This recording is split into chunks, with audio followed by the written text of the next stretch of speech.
मागच्या भागात आपण पाहिले की सुमन रमेश आणि त्याच्या वडिलांसोबत सासरी परतते. 2-3 दिवस तिथे राहून रमेश आणि सुमन रचनाच्या काळजीपोटी तिथून लवकरात लवकर जयपूरला निघतात. घरात तणावाचे वातावरण असते, कारण आता पुढे काय करावे याचा ताऊजींना काही अंदाज नसतो. तिकडे सुमनच्या जाण्याने तिचा भाऊ महेश उफाळलेला असतो. त्याच्या मनात बदल्याची आग जळत असते, कारण आता सुमन माहेरी राहिली असती तर कदाचित रचनाला पाठवण्याचे थोडे काही चान्सेस असते. पण आता सुमन ही तिच्या सासरी परतली होती. इकडे रचनाचा अभ्यास सुरू असतो. ती मन लावून अभ्यास करत असते, कारण तिची मेन परीक्षा अजून व्हायची असते. त्यासाठी रचना, अनुपमा, विवेक, जतीन, सोनम सगळे एकत्र बसून मन लावून अभ्यास करतात. त्यासोबतच सगळे रचनाची काळजीही घेतात. महिने सरत जातात आणि आता रचना 7 महिन्यांची गर्भवती असते. ती तिच्या नवीन उज्ज्वल भविष्याची स्वप्ने तिच्या लहान मुलासोबत बघत असते. कुठे ना कुठे तिला माहिती होते की जर आपण ही परीक्षा पास झालो तर आपले निम्म्याहून अधिक प्रश्न सुटतील. आणि हा विचार करण्याची नवीन उमेद तिच्या आत दुर्गा आंटीने भरली होती. तिला रमेश आणि सुमनवरही ओझे व्हायचे नव्हते, कारण एक भाऊ आणि बहिणी म्हणून त्यांनी दोघांनीही त्यांची जबाबदारी चोखपणे पार पाडली होती आणि पार पाडत होते. आणि रचनाला ठाऊक होते की पुढेही तिचा भाऊ रमेश तिच्यासोबत सदैव उभा राहील. पण त्यालाही त्याचे आयुष्य होतेच. त्यामुळे रचनाने मनाशी ध्यास केला होता की काहीही करून ही परीक्षा आपण उत्तीर्ण व्हायचीच, कारण त्यामुळे ती तिच्या बाळाला उज्ज्वल भविष्य देऊ शकणार होती. आता रचना फक्त आणि फक्त अभ्यासाचाच विचार करत होती. तिच्या मनात दूरपर्यंत कुठेही महेश किंवा तिच्या सासरचा कुठलाही विचार नव्हता. सुमन आहे तिला यात खूप साथ देत होती, पण अजून तिच्या आयुष्यातील दुःख काही कमी झाले नव्हते, कारण तिच्या गरोदर असण्याबाबतची बातमी अजून रमेश, सुमन, रचना आणि दुर्गा आंटी आणि तिचा मित्रपरिवार सोडून तिचे सासर किंवा माहेर कोणालाही माहिती नव्हते. जेव्हा ही बातमी सर्वांसमोर येईल तेव्हा काय होईल याची भीती सर्वांच्या मनात होतीच. या दरम्यान आता रचनाची परीक्षा होती. सकाळी रचनाने तयारी केली, देवाची पूजा केली आणि अनुपमा सोनमसोबत परीक्षा केंद्रावर पोहोचली. तिथे गेल्यावर सगळे तिच्याकडे विचित्र नजरेने पाहत होते, कारण ती गर्भवती होती आणि गर्भवती असताना ती परीक्षा द्यायला आली होती. पण तरीही ही रचना काही वेगळीच होती. कुठे ना कुठे आई होण्याच्या मार्गावर चालताना तिला देवाने थोडे का होईना पण बळ दिले होते. रचनाने कोणाचाच विचार न करता फक्त अभ्यासावर लक्ष केंद्रित करून त्या दिवशी परीक्षा दिली. बाहेर आल्यावर सर्व खूप आनंदित होते. रचनाही खूप आनंदित होती, कारण त्यांचे पेपर छान गेले होते. त्या दिवशी घरी आल्यावर सर्वजण घरातच छोटीशी पार्टी करतात. त्यात सुमन आणि रमेशही त्यांना साथ देतात. त्यानंतर रचना आता पूर्णपणे तिच्या स्वास्थ्याकडे लक्ष देऊ लागते, कारण आता तिचा 9वा महिना चालू झाला होता. तिची डिलिव्हरी काही दिवसांवरच होती. पण त्याआधीच रमेशने ठरवले की आता आपण घरी सांगावे, कारण जर नंतर घरी समजले तर त्यामुळे खूप गोंधळ होईल. म्हणून आपण आधीच घरच्यांच्या कानावर टाकूया. त्यामुळे रमेशने त्याच्या वडिलांना फोन करून सांगितले की रचना गर्भवती होती आणि तिथे राहिली असती तर तिचे शारीरिक आणि मानसिक स्वास्थ्य अजूनच बिघडले असते, जे डॉक्टरांनी धोक्याचे सांगितले होते. म्हणून आम्ही तिला इथे घेऊन राहू लागलो होतो. हे ऐकल्यावर रमेशचे वडील खूप चिडतात. ते म्हणतात, असे काही होते तर तुम्ही आधीच सांगायला हवे होते. आपण काहीतरी करून रचनाला तिच्या सासरी पाठवले असते. तुम्ही एवढे मोठे झाला आहात का की मोठ्यांना सांगणे किंवा विचारणे तुम्हाला महत्त्वाचे वाटत नाही? त्यावर रमेश म्हणतो, बाबा, घरातील ताणतणाव पाहून आम्ही रचनाला इथे घेऊन आलो होतो, कारण तिची तब्येत ठीक नव्हती. अशात काही झाले असते तर रचनाच्या जीवालाही धोका होता. त्यामुळे तिची विशेष काळजी घेणे आवश्यक होते आणि ती तिथे राहिल्यानंतर तर घेतली गेली नसती, कारण आई आणि मावशींनी तिथे असतानाच तिला खूप मानसिक त्रास दिला होता. आणि आता तुम्ही तिच्या सासरी जाण्याबद्दल बोलत आहात, तर मी तुम्हाला स्पष्टपणे सांगतो की काहीही झाले तरी रचना तिच्या सासरी जाणार नाही, कारण मरण्याआधी आजोबांनी स्वतः सांगितले होते की रचना तिथे आनंदी राहील याची काय हमी आहे. पण त्याचे वडील सांगतात की रचना गर्भवती आहे. हे समजल्यावर तिच्या सासरचे लोक तिला इथे ठेवणार नाहीत, कारण ते त्यांचेही बाळ आहे, त्यांचा वंश आहे. असं कसं ते त्याला इथे ठेवतील? पण रमेश म्हणतो की आजोबा असताना स्वतः त्यांनी सांगितले होते की तुम्ही तुमच्या मुलीबद्दल योग्य तो निर्णय घ्या, कारण तिथे परत आली तर तिला त्रास होईलच. आणि आता ती एकटी नाही तर तिचा बाळही सोबत आहे. ताऊजी बोलत असताना रमेशची आईही त्यांचे सर्व बोलणे ऐकते आणि रागारागात बोलते, अरे काय झाले आहे या मुलाला? काही योग्य आणि अयोग्याची समज आहे की नाही? नाते असे तोडले जात नाही आणि आता एवढी मोठी गोष्ट असूनही तू आम्हाला आता सांगतोयस? रचना आता तिच्या सासरी जाईल, कारण ते बाळ त्यांचे आहे. अरे, एकट्या स्त्रीचे लहान मुलाला वाढवणे समाजात सोपे काम नाही. एकट्या स्त्रीला समाज जगू देत नाही. रचना कशी त्या मुलाचे पालनपोषण करेल हा विचार केला आहेस का कधी? रमेश म्हणतो, आई, जसं आपण रचनाला सांभाळत आहोत तसेच आपण तिच्या मुलालाही सांभाळू. आणि कुणीही याच्या विरोधात असले तरी मला काही फरक पडत नाही. मी रचनासोबत नेहमी आहे. मला फक्त एवढंच सांगायचं आहे की रचना सासरी जाणार नाही आणि तो फोन ठेवतो. त्यानंतर घरात सगळीकडे समजते की रचना गर्भवती आहे. सोबतच रचनाची आई आता जोरात रडायला लागते. कारण आत्तापर्यंत हे लग्न मोडल्यानंतर रचना थोडीफार का होईना सुखी होईल असं तिच्या आईला वाटत होते. पण आता लहान मुलाला घेऊन सासरी जाणे आणि जरी ती सासरी नाही गेली तरी समाजात मुलाला एकटे वाढवणे सोपे नाही हे तिच्या आईला माहिती होते. 1 महिना सरतो आणि एका रात्री अचानक रमेश, सुमन झोपलेले असतात. पण रचनाचे मात्र पोट दुखायला लागते. रचना सुमनला उठवते आणि सुमन रमेशला सांगून दुर्गा आंटीला फोन करून हॉस्पिटलकडे रवाना होतात. रचनाच्या प्रसूतीची वेळ आली होती. सकाळी 6च्या सुमारास रचना एका सुंदर मुलीला जन्म देते. मुलीला पाहून रमेश आणि सुमन आणि तिथे उपस्थित असलेला तिचा मित्रपरिवार खूप आनंदी होतो. पण सोबत त्यांना रचनाच्या पुढील आयुष्याची काळजीही असते. रमेश घरी त्याचे आईवडील काका काकूंना फोन करून कळवतो.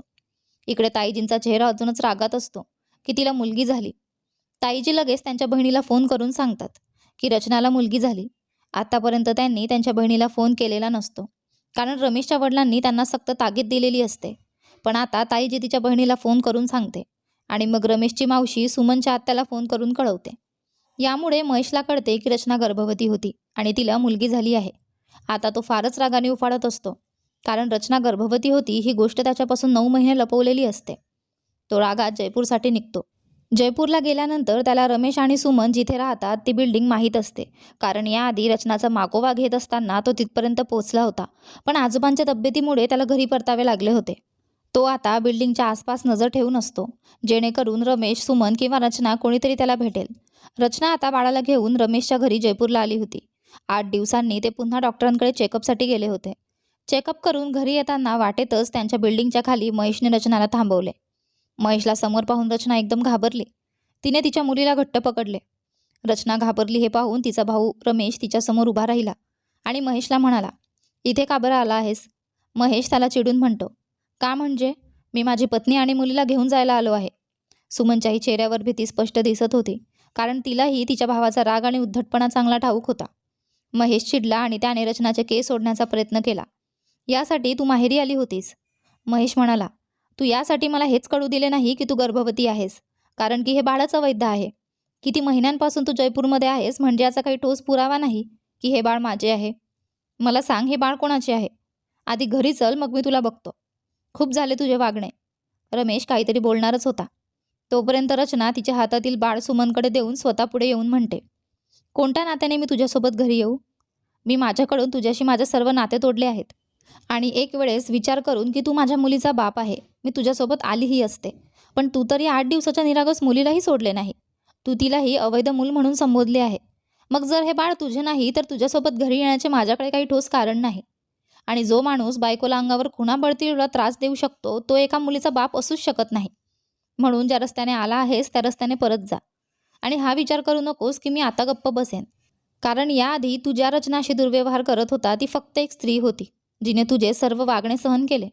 पण आता तुझ्यासमोर एक आई उभी आहे, म्हणून माझ्या वाटेला जाण्याचा प्रयत्न करू नकोस." रचनाचे बोलणे ऐकून सुमन आणि रमेश दोघेही थक्क झाले, कारण याआधी कधीही एकही शब्द घरातही न बोललेली रचना आज तिच्या नवऱ्याला अडवू पाहत होती, आणि तेही फक्त तिच्या बाळासाठी. तिच्यात जागरूक झालेली ही नवीन आईची शक्ती दोघांनाही स्पष्ट दिसत होती. तिला असे पाहून महेश अजूनच चिडला आणि त्याने रचनाच्या तोंडावर 2 थप्पड मारल्या. पण यावेळी रचना शांत बसणार नव्हती.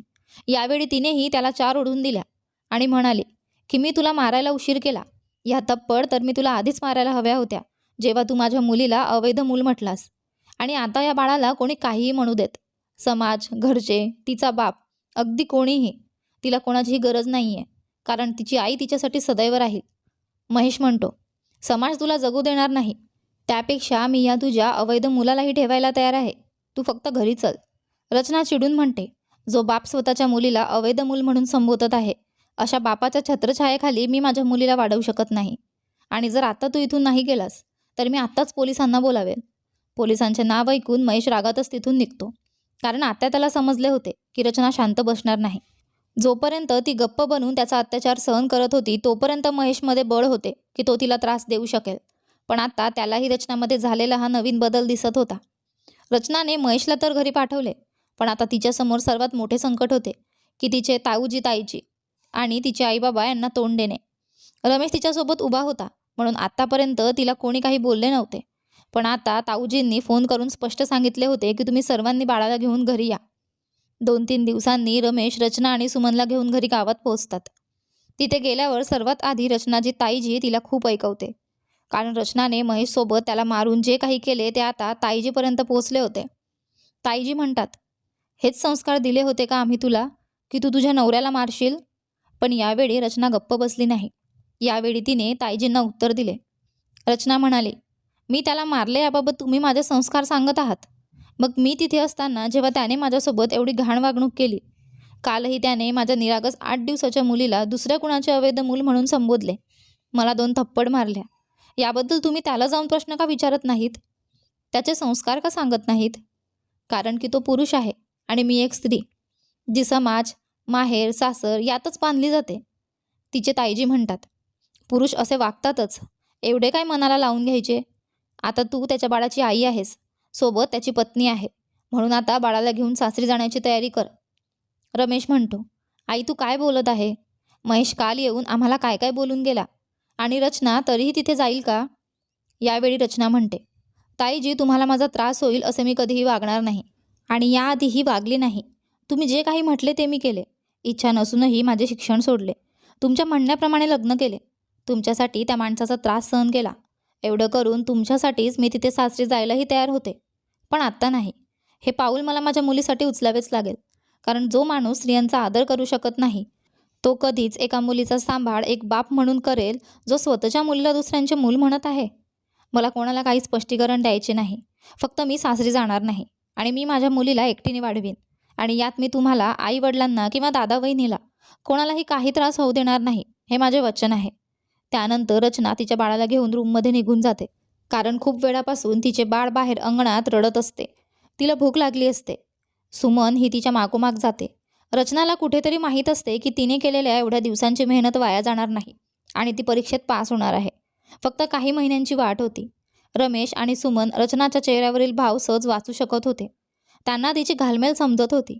आणि आता रमेशही निश्चिंत होता, कारण रचनाने स्वतःबद्दल विचार करायला सुरुवात केली होती, आणि तिला हे करणे भागही होते. कारण आता ती एका लहान मुलीची आई होती. म्हणून घरात अजून तणाव वाढू नये, आणि त्या तणावामुळे रचनावर काही प्रभाव पडू नये, म्हणून 2-3 दिवस राहून रमेश आणि सुमन रचनाला घेऊन जयपूरला परततात. जवळजवळ 1 महिन्यानंतर रचनाचा निकाल लागतो, आणि ती उत्तीर्ण होते. सर्वांच्या आनंदाला पारावार नसतो. त्यानंतर रचनाचा इंटरव्ह्यू होतो, आणि ती त्यात देखील सिलेक्ट होते. रमेश आणि सुमन रचनासाठी खूप आनंदित असतात. आज पहिल्यांदा सुमन तिच्यासोबत एवढ्या दिवसापासून राहणाऱ्या त्या भित्र्या रचनाला एका आत्मविश्वासू आईच्या रूपात पाहते, आणि तिच्या अंगावरही शहारे येतात. ती विचार करते की एका आईमध्ये एवढी ताकद खरंच असते का, ज्याचे जिवंत उदाहरण तिला रचनामध्येच दिसते. बघता बघता रचनाची मुलगी एकता आता 6 महिन्यांची झालेली असते. तोपर्यंत रचनाची नियुक्तीही झालेली होती, आणि ती रोज नोकरीला जायला लागली. सोबत एक आई म्हणून तिच्या कर्तव्यही खूप चोखपणे पार पाडत होती. ती गेल्यानंतर सुमन बाळाकडे लक्ष द्यायची. सर्वांच्या चेहऱ्यावर समाधान होते की रचनाने स्वतःसाठी स्टँड घेतला. नोकरीच्या ठिकाणी एक वेळेस महेश तिला त्रास द्यायला आला होता, पण तिने सरळ पोलिसांना फोन करून त्याला ताकीद दिली. त्यामुळे तो आतापर्यंत तिच्या समोर आलेला नव्हता. आता एके दिवशी रचनाने रमेश आणि सुमनला सांगितले की मी इथेच एक जवळच छोटासा फ्लॅट घेते, आणि माझ्या मुलीला घेऊन तिथे राहते. कारण आत्तापर्यंत तुम्ही दोघांनी माझ्यासाठी खूप काही केले आहेत, अगदी माझ्या आईवडिलांसारखे. कदाचित तेही माझ्या मागे मजबूतपणे उभे राहण्यास असमर्थ ठरले, पण तिथेही तुम्ही होते माझ्यासाठी. रमेश आणि सुमन तिला नकार देतात की आम्ही तुम्हाला कुठेही जाऊ देणार नाही. पण रचना म्हणते, दादा मी तुला सोडून दूर जात नाही आहे, इथे जवळच फ्लॅट घेते आहे, जेणेकरून वहिनीच्या जवळ आणि तुझ्याजवळ राहू शकेन. मग रचनाजवळच एक 1 BHK फ्लॅट घेते, आणि तिच्या मुलीसोबत तिथे राहायला लागते. तिला गव्हर्नमेंट जॉब असतो, म्हणून पगारही चांगला असतो. त्यामुळे ती तिच्या मुलीचे संगोपन एक उत्तम प्रकारे करत आहे. लवकरच रचनाने महेशसोबत घटस्फोट फाईल केला होता, आणि काही दिवसांनी तिला घटस्फोट मिळाला आहे, आणि तिच्या मुलीसोबत ती सुखाने आयुष्य जगत आहे. आपली आटासाटा ही स्टोरी इथे संपत आहे. तुम्हाला संपूर्ण कथा कशी वाटली कमेंट करून नक्की सांगा. व्हिडिओ आवडला असेल तर व्हिडिओला लाईक करा, आणि चॅनलवर नवीन असाल तर सबस्क्राईब करायला विसरू नका. आणि हो, नोटिफिकेशन बेल दाबा, जेणेकरून पुढील व्हिडिओची अपडेट तुम्हाला सर्वात आधी मिळेल. धन्यवाद.